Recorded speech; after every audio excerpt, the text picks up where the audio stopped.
ಷಡ್ಯಂತ್ರ ಕೇಸ್ನ ಅತಿ ದೊಡ್ಡ ಸ್ಟೋರಿ ಇದು. ಷಡ್ಯಂತ್ರ ಕೇಸ್ನಲ್ಲಿ ಎಷ್ಟು ಜನ ರಾಜಕಾರಣಿಗಳ ಲಿಂಕ್ ಇದೆ? ಕರ್ನಾಟಕ ಆಯ್ತು, ತಮಿಳುನಾಡಾಯ್ತು, ಈಗ ಕೇರಳ ಸರದಿದೆ. ಕರ್ನಾಟಕದಲ್ಲಿ ಇಂಚಿಂಚು ಜಾಲಾಡ್ಬಿಟ್ರು ಎಸ್ಐಟಿ ಅಧಿಕಾರಿಗಳು. ತಮಿಳುನಾಡಿಗೆ ಹೋದ್ರು, ಅಲ್ಲೂ ಕೂಡ ಮಹಾಜರಾಯ್ತು. ಆ ಚಿನ್ನಯ್ಯನನ್ನ ವಿಚಾರಣೆಗೆ ಒಳಪಡಿಸಿದ್ರು. ಅವರ ಸಂಬಂಧಿಕರು, ಅವರ ಪತ್ನಿ, ಅವರ ಮಕ್ಕಳು, ಅವರ ಫ್ರೆಂಡ್ಸು ಎಲ್ಲರನ್ನು ಕೂಡ ಜಾಲಾಡ್ಬಿಟ್ರು, ವಿಚಾರಣೆಗೆ ಒಳಪಡಿಸಿದ್ರು. ಕೆಲವೊಂದಿಷ್ಟು ಮಾಹಿತಿಗಳನ್ನು ಕೂಡ ಕಲೆ ಹಾಕಿದ್ದಾರೆ. ಕರ್ನಾಟಕ ಆಯ್ತು, ತಮಿಳುನಾಡಾಯ್ತು, ಈಗ ಕೇರಳ ಸರದಿ. ಕೇರಳ ಕಮ್ಯುನಿಸ್ಟ್ ಸಂಸದನಿಗೆ ಬುರುಡೆ ಕೇಸ್ ಲಿಂಕ್ ಇದೆ ಅಂತ. ಇದು ರೆಬಲ್ ಟಿವಿಯ ಈ ಕ್ಷಣದ ಎಕ್ಸ್ಕ್ಲೂಸಿವ್ ಸುದ್ದಿ.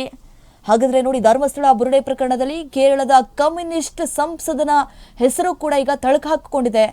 ತಲಬುರುಡಿಯನ್ನ ತೆಗೆದುಕೊಂಡು ಆರೋಪಿ ಚಿನ್ನಯ್ಯ ಗಿರೀಶ್ ಮಠಣ್ಣನವರ್ ಜಯಂತ ಟಿ ಕೇರಳದ ಕಮ್ಯುನಿಸ್ಟ್ ಸಂಸದ ಸಂತೋಷ್ ಕುಮಾರ್ ಬಳಿ ತೆರಳಿ ಈ ಒಂದು ವಿಚಾರವನ್ನ ಪ್ರಸ್ತಾಪ ಮಾಡಿದ್ರು ಅನ್ನುವಂತಹ ಮಾಹಿತಿ ಕೂಡ ಈಗ ಲಭ್ಯವಾಗ್ತಾ ಇರುವಂಥದ್ದು. ಹಾಗಾದ್ರೆ ಈ ಷಡ್ಯಂತ್ರದಲ್ಲಿ ಯಾರೆಲ್ಲ ಇದ್ದಾರೆ, ಯಾರೆಲ್ಲ ಹೆಸರು ಕೂಡ ಈಗ ತಳಕು ಹಾಕಿಕೊಂಡಿದೆ ಅಂತ ಹೇಳಿ ಎಸ್ಐಟಿ ಅಧಿಕಾರಿಗಳು ಕೂಡ ಜಾಲಾಡ್ತಿದ್ದಾರೆ. ಕರ್ನಾಟಕದಲ್ಲಿ ಕೂಡ ಎಲ್ಲರನ್ನೂ ಅಂದರೆ ಈ ಒಂದು ಪ್ರಕರಣದಲ್ಲಿ ಯಾರ್ಯಾರಿದ್ದಾರೆ ಅವರೆಲ್ಲರನ್ನೂ ಕರೆದು ವಿಚಾರಣೆಗೆ ಒಳಪಡಿಸಿದ್ರು. ತಮಿಳುನಾಡಿನಲ್ಲೂ ಹೋಗಿದ್ರು.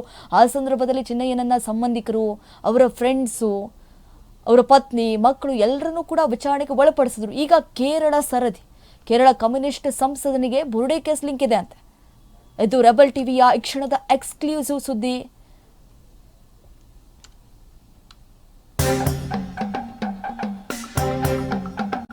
ಕೇರಳ ಸಿಪಿಐ ಸಂಸದ ಸಂತೋಷ್ ಭೇಟಿಯಾಗಿತ್ತು ಗ್ಯಾಂಗ್. ಈ ಒಂದು ಷಡ್ಯಂತ್ರವನ್ನ ರೂಪಿಸೋದಕ್ಕೂ ಮುನ್ನ ಕೇರಳ ಸಿಪಿಐ ಆಗಿರುವಂತಹ ಸಂಸದ ಸಂತೋಷ್ ಅವರನ್ನ ಭೇಟಿಯಾಗಿದ್ರು. ಈ ಒಂದು ವಿಚಾರವನ್ನ ಕೂಡ ಅವ್ರ ಮುಂದೆ ಪ್ರಸ್ತಾಪ ಮಾಡಿದ್ರಂತೆ. ಸಂಸದ ಸಂತೋಷ್ ಕುಮಾರ್ ಮುಂದೆ ಬುರುಡೆ ಗ್ಯಾಂಗ್ ಅವರನ್ನ ಭೇಟಿಯಾಗಿ ಇದ್ರ ಬಗ್ಗೆ ಚರ್ಚೆ ಮಾಡಿದ್ರಂತೆ. ಸಂತೋಷ್ ಎದುರು ಬುರುಡೆ ಇಟ್ಟಿದ್ದಂತಹ ತಿಮರೋಡಿ ತಂಡ ಕೇರಳಕ್ಕೆ ತಲೆಬುರುಡೆ ತೆಗೆದುಕೊಂಡು ಹೋಗಿದ್ರಂತೆ. ಈ ತಂಡ ಅಂದ್ರೆ ಈಗ ಏನು ನೂರಾರು ಶವಗಳನ್ನು ಹೂತಾಕಿದ್ದೇನೆ ಅಂತ ಏನು 164 ಹೇಳಿಕೆಗಳನ್ನ ಕೊಟ್ಟ ಕೋರ್ಟ್ ಮುಂದೆ. ಆ ಸಂದರ್ಭದಲ್ಲಿ ಏನು ಬುರುಡೆಯನ್ನ ತಂದಿದ್ದಲ್ಲ, ಅದಕ್ಕೂ ಮುನ್ನ ಈ ಬುರುಡೆಯನ್ನ ಕೇರಳಕ್ಕೂ ತೆಗೆದುಕೊಂಡು ಹೋಗಿದ್ರಂತೆ. ಸಂಸದ ಸಂತೋಷ್ ಕುಮಾರ್ ಅವರನ್ನು ಕೂಡ ಭೇಟಿಯಾಗಿದ್ರಂತೆ. ಈ ಒಂದು ವಿಚಾರವನ್ನು ಕೂಡ ಪ್ರಸ್ತಾಪ ಮಾಡಿದ್ರಂತೆ. ಈ ರೀತಿಯಾಗಿ ನಾವು ಷಡ್ಯಂತ್ರವನ್ನ ರೂಪಿಸ್ತಾ ಇದ್ದೀವಿ ಧರ್ಮಸ್ಥಳದ ವಿರುದ್ಧವಾಗಿ ಅಂತ ಹೇಳಿ.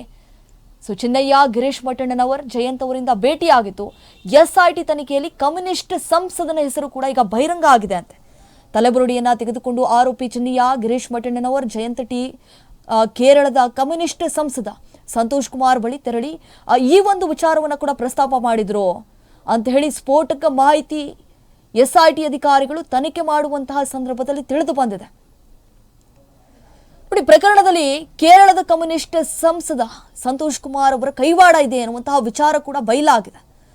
ತಲೆಬುರುಡಿಯನ್ನ ತೆಗೆದುಕೊಂಡು ಆರೋಪಿ ಚಿನ್ನಯ್ಯ ಗಿರೀಶ್ ಮಠಣ್ಣನವರ್ ಜಯಂತ ಟಿ ಕೇರಳದ ಸಂಸದನ ಬಳಿ ಹೋಗಿ ಈ ಒಂದು ವಿಚಾರವನ್ನ ಪ್ರಸ್ತಾಪ ಮಾಡಿದ್ರಂತೆ. ಇದರೊಂದಿಗೆ ಪ್ರಕರಣಕ್ಕೆ ಈಗ ಮತ್ತೊಂದು ಟ್ವಿಸ್ಟ್ ಮೇಲೆ ಟ್ವಿಸ್ಟ್ ಸಿಗ್ತಾ ಇದೆ. ಈ ನಡುವೆ ತಲೆಬುರುಡಿಯನ್ನ ಕೊಟ್ಟಿದ್ದು ಜಯಂತ್, ತಾನು ಅದನ್ನ ಧರ್ಮಸ್ಥಳದಿಂದ ತಂದೆ ಇಲ್ಲವೆಂದು ಚಿನ್ನಯ್ಯ ಎಸ್ಐಟಿ ಮುಂದೆ ಹೇಳ್ಕೊಂಡಿದ್ದಾನೆ ಅಂತೆ. ಆದ್ರೆ ಜಯಂತ್ ಮಾತ್ರ ತಲೆಬುರುಡಿಯನ್ನ ಗಿರೀಶ್ ಮಠಣ್ಣನವರ್ ಕೊಟ್ಟಿದ್ದು ಅಂತ ಎಸ್ಐಟಿ ಅಧಿಕಾರಿಗಳ ಮುಂದೆ ಬಾಯಿ ಬಿಟ್ಟಿದ್ದಾನೆ. ಸೊ ಈ ಬೆಳವಣಿಗೆಗಳ ಮಧ್ಯೆ ಕೇರಳದ ಸಂಸದನ ಹೆಸರು ಪ್ರಕರಣದಲ್ಲಿ ತಳಕು ಹಾಕಿಕೊಂಡಿರುವಂತದ್ದು. ಎಸ್ಐಟಿ ತನಿಖೆಯಲ್ಲಿ ಕಮ್ಯುನಿಸ್ಟ್ ಸಂಸದನ ಹೆಸರು ಈಗ ಬಹಿರಂಗ ಆಗಿದೆ. ಸೊ ಒಂದು ವೇಳೆ ಅವ್ರಿಗೂ ಕೂಡ ಈಗ ನೋಟಿಸ್ ಅನ್ನ ಕೊಟ್ಟು ವಿಚಾರಣೆಗೆ ಒಳಪಡಿಸುವಂತಹ ಸಾಧ್ಯತೆ ಕೂಡ ಹೆಚ್ಚಾಗಿದೆ. ಯಾವತ್ತು ಆತ ಆ ತಲೆಬುರುಡಿಯನ್ನ ತೆಗೆದುಕೊಂಡು ಬಂದ ನೋಡಿ ಕೋರ್ಟ್ಗೆ, ಸೊ ಅದಕ್ಕೂ ಮುನ್ನ ಇವರನ್ನ ಭೇಟಿಯಾಗಿ ಕೆಲವೊಂದಿಷ್ಟು ಚರ್ಚೆಗಳನ್ನ ಮಾಡಿದ್ದಾರೆ ಎನ್ನುವಂತಹ ಮಾಹಿತಿ ಸಿಕ್ಕಿದೆ ಎಸ್ಐಟಿ ಅಧಿಕಾರಿಗಳಿಗೆ. ಸೊ ಅವರನ್ನು ಕೂಡ ವಿಚಾರಣೆಗೆ ಒಳಪಡಿಸುವಂತಹ ಸಾಧ್ಯತೆ ಕೂಡ ಹೆಚ್ಚಾಗಿದೆ. ಕರ್ನಾಟಕ ಆಯ್ತು, ತಮಿಳುನಾಡಾಯ್ತು, ಈಗ ಕೇರಳಕ್ಕೂ ಹೋಗಬಹುದು ಎಸ್ಐಟಿ ಅಧಿಕಾರಿಗಳು. ಇವತ್ತು ಚಿನ್ನಯ್ಯನ ಎಸ್ಐಟಿ ಕಸ್ಟಡಿ ಅಂತ್ಯ ಹಿನ್ನೆಲೆಯಲ್ಲಿ ಬೆಳತಂಗಡಿಯಲ್ಲಿ ಚಿನ್ನಯ್ಯನಿಗೆ ಮೆಡಿಕಲ್ ಟೆಸ್ಟ್ಗೆ ಒಳಪಡಿಸಲಾಗುತ್ತೆ.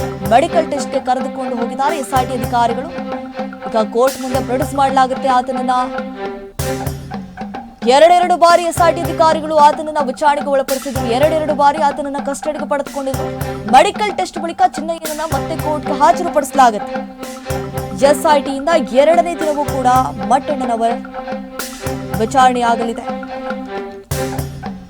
ಮಠಣ್ಣನವರ ವಿಚಾರಣೆ ಎರಡನೇ ದಿನವೂ ಬೆಳತಂಗಡಿ ಎಸ್ಐಟಿ ಠಾಣೆಯಲ್ಲಿ ಮಠಣ್ಣನವರ ವಿಚಾರಣೆ. ಇವತ್ತು ಮತ್ತೆ ವಿಚಾರಣೆಗೆ ಹಾಜರಾಗಿದ್ದಾರೆ.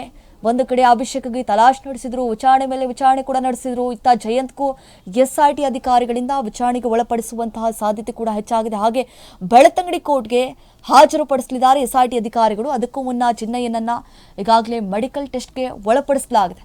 ಇವತ್ತು ಆರೋಪಿ ಚಿನ್ನಯ್ಯ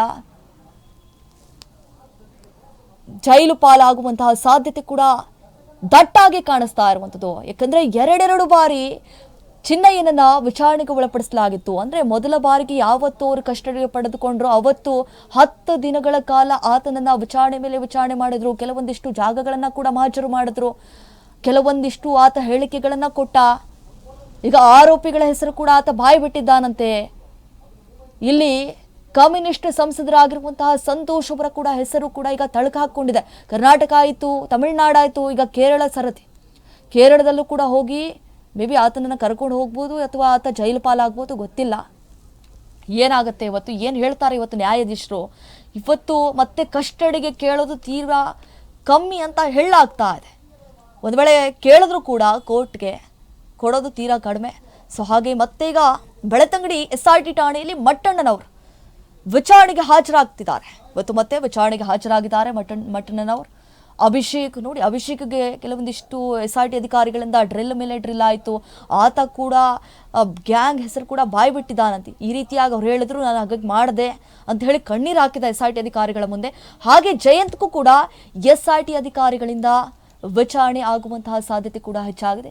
ಈಗಾಗಲೇ ಚಿನ್ನಯ್ಯನ ಕಸ್ಟಡಿ 3 ದಿನ ಏನು ಪಡೆದುಕೊಂಡಿದ್ರು SIT ಅಧಿಕಾರಿಗಳು, ಈಗಾಗಲೇ ಬಹುತೇಕವಾಗಿ ಅಂತ್ಯಗೊಂಡ ಹಿನ್ನೆಲೆಯಲ್ಲಿ ಇವತ್ತು ಮತ್ತೆ ಬೆಳ್ತಂಗಡಿಯ ಕೋರ್ಟ್ ಮುಂದೆ ಪ್ರೊಡ್ಯೂಸ್ ಮಾಡಲಾಗುತ್ತೆ. ಅದಕ್ಕೂ ಮುನ್ನ ಚಿನ್ನಯ್ಯನನ್ನ SIT ಅಧಿಕಾರಿಗಳು ಮೆಡಿಕಲ್ ಟೆಸ್ಟ್ಗೆ ಒಳಪಡಿಸಿದ್ದಾರೆ. ತದನಂತರ ಆತನನ್ನ ಕೋರ್ಟ್ ಮುಂದೆ ಪ್ರೊಡ್ಯೂಸ್ ಮಾಡಲಾಗುತ್ತೆ. ಇವತ್ತೇನಾದರೂ ಮತ್ತೆ SIT ಅಧಿಕಾರಿಗಳು ತಮ್ಮ ಕಸ್ಟಡಿಗೆ ಪಡೆದುಕೊಳ್ತಾರಾ ಇಲ್ವಾ, ಅಥವಾ ಜೈಲು ಪಾಲಾಗ್ತಾನಾ? ಇವತ್ತು ಆರೋಪಿ ಚಿನ್ನಯ್ಯ ಜೈಲು ಸೇರುವಂತಹ ಸಾಧ್ಯತೆ ದಟ್ಟಾಗಿ ಕಾಣಿಸ್ತಾ ಇದೆ. ಚಿನ್ನಯ್ಯನನ್ನ SIT ಕಸ್ಟಡಿಗೆ ಕೇಳುವಂತಹ ಸಾಧ್ಯತೆ ತೀರಾ ಕಡಿಮೆ ಅಂತ ಹೇಳಲಾಗ್ತಾ ಇರುವಂಥದ್ದು. ನೋಡಿ, ಚಿನ್ನಯ್ಯ ಹೇಳ್ತಾ ಇದ್ದ SIT ಅಧಿಕಾರಿಗಳ ಮುಂದೆ ವಿಚಾರಣೆ ಮಾಡುವಂತಹ ಸಂದರ್ಭದಲ್ಲಿ ನನ್ನ ಬಳಸಿಕೊಂಡು ಈ ರೀತಿಯಾದಂತಹ ಹುನ್ನಾರವನ್ನ ನಡೆಸಿದ್ರು. ಯಾವತ್ತು ಚಿನ್ನಯ್ಯ ತಲೆಬುರುಡಿಯನ್ನ ತಂದು ಕೊಟ್ಟ ನೋಡಿ, ಅದಕ್ಕೂ ಮುನ್ನ ಆತ ಆ ತಲೆಬುರುಡಿಯನ್ನ ತೆಗೆದುಕೊಂಡು, ಅಂದ್ರೆ ಆ ಸಂದರ್ಭದಲ್ಲಿ ಚಿನ್ನಯ್ಯ, ಜಯಂತು ತಿಮ್ರೋಡಿ, ಆಮೇಲೆ ಗಿರೀಶ್ ಮಠಣ್ಣರು ಇವರೆಲ್ಲರೂ ಹೋಗಿ ಕೇರಳದ ಸಂಸದನ ಮುಂದೆ ಈ ಒಂದು ವಿಚಾರವನ್ನ ಕೂಡ ಪ್ರಸ್ತಾಪ ಮಾಡಿದ್ರಂತೆ. ಈ ರೀತಿಯಾಗಿ ನಾವು ಷಡ್ಯಂತ್ರವನ್ನ ರೂಪಿಸ್ತಾ ಇದ್ದೀವಿ ಅಂತ ಹೇಳಿ. ಸೊ ಹಾಗಾಗಿ SIT ಅಧಿಕಾರಿಗಳು ಈಗ ಒಬ್ಬೊಬ್ಬರನ್ನಾಗಿ ವಿಚಾರಣೆಗೆ ಒಳಪಡಿಸ್ತಿದ್ದಾರೆ. ಈಗ ಸಂಸದನ ಹೆಸರು ಕೂಡ ತಳಕು ಹಾಕೊಂಡಿದೆ. ಅವ್ರಿಗೂ ಕೂಡ ಯಾವುದೇ ಕ್ಷಣದಲ್ಲಾದ್ರೂ ನೋಟಿಸ್ ಅನ್ನು ಕೊಟ್ಟು ವಿಚಾರಣೆಗೆ ಒಳಪಡಿಸುವಂತಹ ಸಾಧ್ಯತೆ ಕೂಡ ಹೆಚ್ಚಾಗಿರುವಂಥದ್ದು.